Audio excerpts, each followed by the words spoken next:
have Paws to Read at the library today. It's a new program that we're starting with some local therapy dogs.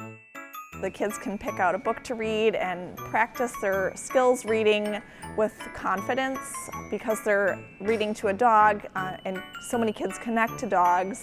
They might feel more confident in practicing their reading aloud because they're not nervous as they might be reading to a person, a teacher, classmates. This will hopefully give them more experience so that they can get better at doing that in school. Okay. I could say the boy's name, Buzz. Ooh, biscuit. The game's about to begin. Games are cut and embedded into jewelry or other items. Games have been collected, shaped.